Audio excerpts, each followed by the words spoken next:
ਅੱਛਾ ਵੀ ਕਈ ਦੋਸਤ ਮਰੀਜ਼ ਇਸ ਤਰ੍ਹਾਂ ਦੇ ਨਾ ਕਿ ਜਿਹੜੇ ਰਾਈਜ਼ਿਕ ਨਾ ਖਾਵਣ ਉਹਨਾਂ ਨੂੰ ਭੁੱਖ ਨਹੀਂ ਲੱਗਦੀ।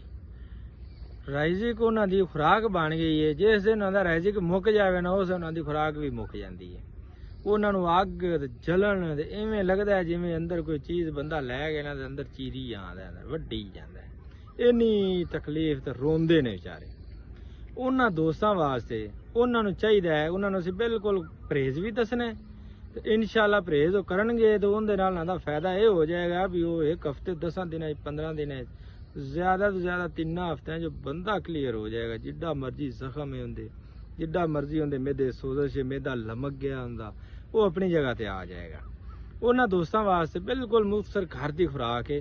ਦੱਸਣ ਦਾ ਮਕਸਦ ਸਿਰਫ ਇਹ ਹੈ ਵੀ ਤੁਹਾਨੂੰ ਫਾਇਦਾ ਹੋ ਜਾਵੇ। ਕਈਆਂ ਦੋਸਤਾਂ ਨੂੰ ਜ਼ਰੂਰੀ ਨਹੀਂ ਵੀ ਹਕੀਮੀ ਦਵਾਈ ਖਾਓ, ਦੇਸੀ ਦਵਾਈ ਖਾਓ, ਮੈਡੀਸਨ ਅੰਗਰੇਜ਼ੀ ਖਾਓ, ਜਿਹੜੀ ਵੀ ਖਾਣੀ ਦਵਾਈ ਤਾਂ ਦਵਾਈ ਹੈ ਨਾ ਮੇਰਾ ਭਾਈ।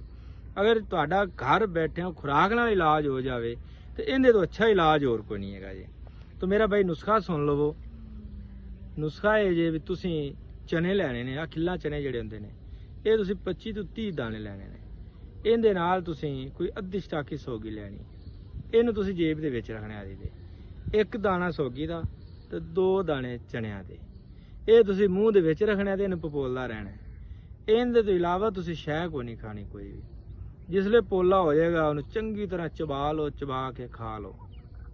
ਤੁਹਾਡੇ ਮਿਹਦੇ ਦੀ ਫਿਜ਼ੀਓਥੈਰੇਪੀ ਮੇਰਾ ਭਾਈ ਹੋਏਗੀ। ਜਿਨ੍ਹਾਂ ਦਾ ਮਿਹਦਾ ਲਮਕ ਗਿਆ ਨਾ, ਸੁੱਜ ਗਿਆ, ਖਾ ਖਾ ਕੇ ਦਵਾਈਆਂ ਤੰਗ ਪੈ ਗਏ, ਤਦਾਬੀਅਤ ਦਾ ਇਹ ਆਲਮ ਹੈ ਕਿ ਅਟੈਕ ਹੋਣ ਨੂੰ ਪੈਂਦਾ ਹੈ, ਕਲਾਂਟ ਬਣ ਗਏ ਨੇ ਉਸ ਬੰਦੇ ਦੇ। ਬਲੱਡ ਪ੍ਰੈਸ਼ਰ ਬੜਾ ਹਾਈ ਹੀ ਹੁੰਦਾ ਹੈ, ਬਲੱਡ ਪ੍ਰੈਸ਼ਰ ਲੋ ਬੜਾ ਹੁੰਦਾ, ਨੀਂਦਰ ਹੀ ਨਹੀਂ ਪੂਰੀ ਹੁੰਦੀ। ਜਿਸਲੇ ਵੀ ਰੋਟੀ ਖਾਣੀ ਕੋਈ ਜਿਸ ਖਾਣੇ ਦੜਬ ਲੱਗਣਾ, ਦਿਲ ਕਰੇ ਵੀ ਡਿੱਗ ਹੀ ਪਵਾਂ ਮੰਜੀ ਤੇ, ਹਿੱਲਣ ਦੀ ਵੀ ਗੁੰਜਾਇਸ਼ ਨਹੀਂ ਹੁੰਦੀ।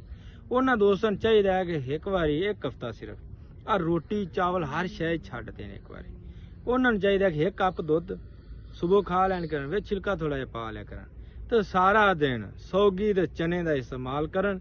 ਇਨਸ਼ਾਅੱਲਾ ਅੱਲਾਹ ਪਾਕ ਨੇ ਚਾਹਿਆ ਨਾ ਤੇ ਦੂਸਰੇ ਤੀਸਰੇ ਦਿਨ ਹੀ ਉਹਦੇ ਜਿਸਮ ਵਿੱਚ ਇੰਨੀ ਜਾਨ, ਇੰਨੀ ਤਾਕਤ, ਇੰਨੀ ਕੁਵਤ ਆ ਜਾਏਗੀ।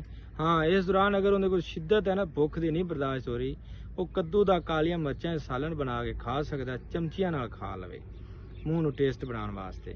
ਇਸ ਤੋਂ ਇਲਾਵਾ ਕੋਈ ਚੀਜ਼ ਨਾ ਖਾਵੇ। ਹੈ ਤਾਂ ਥੋੜਾ ਜਿਹਾ ਮੁਸ਼ਕਲ, ਲੇਕਿਨ ਜ਼ਿੰਦਗੀ ਨੂੰ ਸੁੱਖ ਆ ਜਾਵੇ ਤੇ ਫਿਰ ਉਹ ਚੀਜ਼ ਮੁਸ਼ਕਲ ਨਹੀਂ ਹੁੰਦੀ, ਉਹ ਆਸਾਨ ਹੋ ਜਾਂਦੀ ਹੈ।